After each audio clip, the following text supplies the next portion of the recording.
Welcome Amakhosi Network, welcome to the channel. Kaizer Chiefs loses 4-0 to Yanga today. Hey, guys. It's terrible. It's terrible. There's not much we can say. It's been very bad. This game was just bad. But let's unpack the game. But before we get into that, please like, comment, and subscribe. And join and become a member. And yeah, guys, I'm disappointed. You can hear in my voice. I was watching this whole game. I watched every little bit of this game. I even watched the Legends game. And as I watched this game, the one thing I pulled out from this game is that what we were doing last season, we did in this game.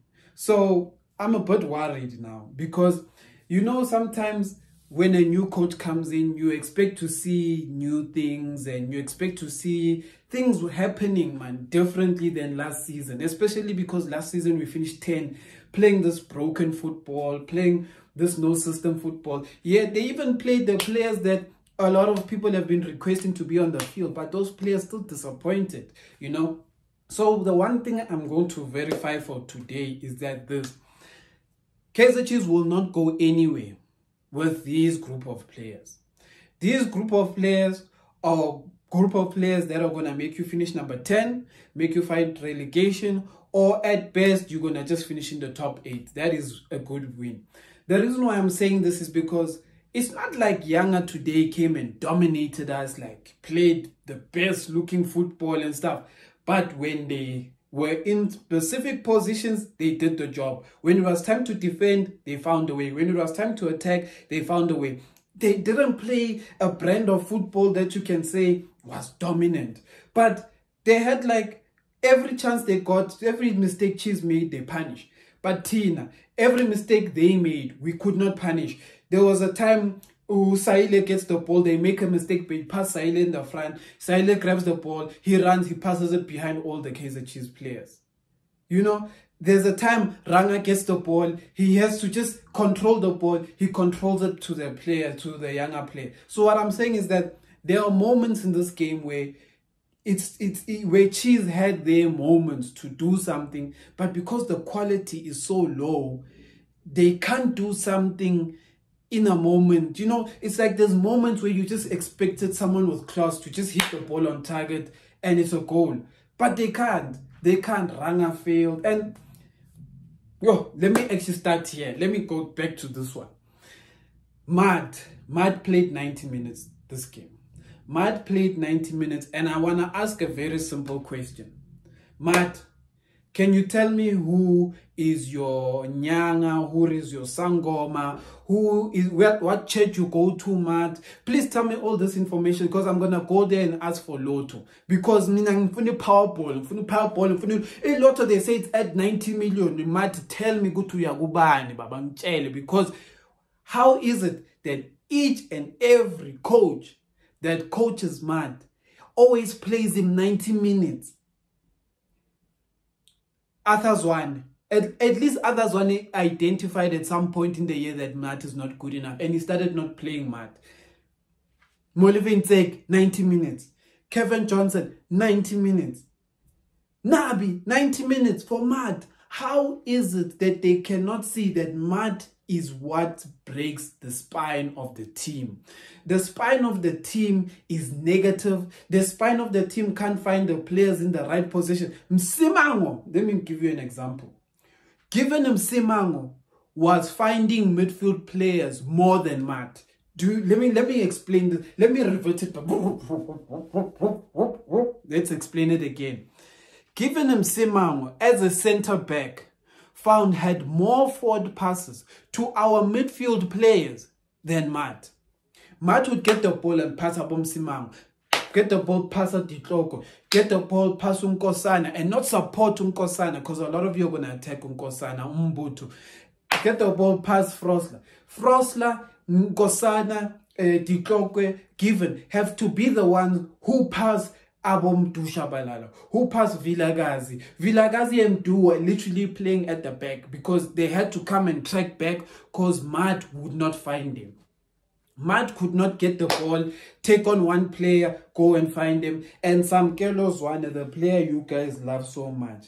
Guys, Samkelo Zwane should never, ever, ever, ever, ever play as a defensive midfielder. I don't know, at some point it looked like he was playing next to Matt. It should never happen. Like, Zwane must play high up the field, high up the field. The boy has no awareness as a midfield player. He just doesn't have the presence to command the midfield. I'm going to give you a quick example. The goal, every time they would pass him the ball, he would do this pass where if Frosler passes him, he just goes like this and tries to pass it that side. He did this move twice. And every time I'd be like, Samkelo Zwane, you're not trying to be tricky and trying to be clever and trying to look smart and sexy when you're playing. It's not going to work. Because how many times did he not get the player when he was doing those things? It's like Samkelo Zwane is that player who makes a move, then he wants to model. Hey, send passing is cool. But like, he should be passing and supporting, or passing and moving to. He should be business, but Samkelo is a cool dude. Like, and that's the thing. That's where Yanga then defeats us, because Yanga then knows that Samkelo Zwane is not in the midfield, because younger players were just going past Samkelo Zwane like he's nothing. Like, they didn't find a threat in the middle field of Chiefs. They found Matt, who passes the ball back. So they just put pressure on Matt. They know he's going to pass the ball back. They find Samkelo Zwane, who's doing tricks. They just put enough pressure on him to pass the wrong player. Then Shabalala, they know Guti, he's a problem, but what is he going to do if he doesn't have players around him? There was a point in time, Fundo Vilakazi got the ball on the left. He was cutting in. He was cutting in from the right, actually. He was from the right. He was cutting in. He was running one man. There were no Chiefs players around him. No one was making a sprint. No one was doing something. Fundo Vilakazi literally turned by himself, literally turned again. He literally did a 360, then he went back looking for players. And you know who was waiting for him? Players who were standing behind him. Chiefs players were standing behind him, not doing runs in the front. They were standing behind him, waiting for Mfundo Vilakazi to not go forward. They wanted him to go backwards. So they were supporting him behind him. So Mfundo Vilakazi turned and then he passed the player who was behind him. Because he realized that Yanga is going to take the ball now. I don't have any options. And that is the game I was saying today. Let's go to Nkosana Mbotu, who you guys are going to attack. One thing I'm going to say is that the boy was playing out of position. He's not a left back, and we could see it. He is not a left back. He wanted to be up front. It's what his natural ability is up front. This thing of playing behind is not his ability. Why am I saying this? Is because what happens that he would always find himself running backwards, because they were hardly passing him going forward, and no one was doing anything that was going forward. So he was often running backwards. And when he was running backwards, he was using what? His attacker and midfielder mind. What is an attacker and midfielder mind?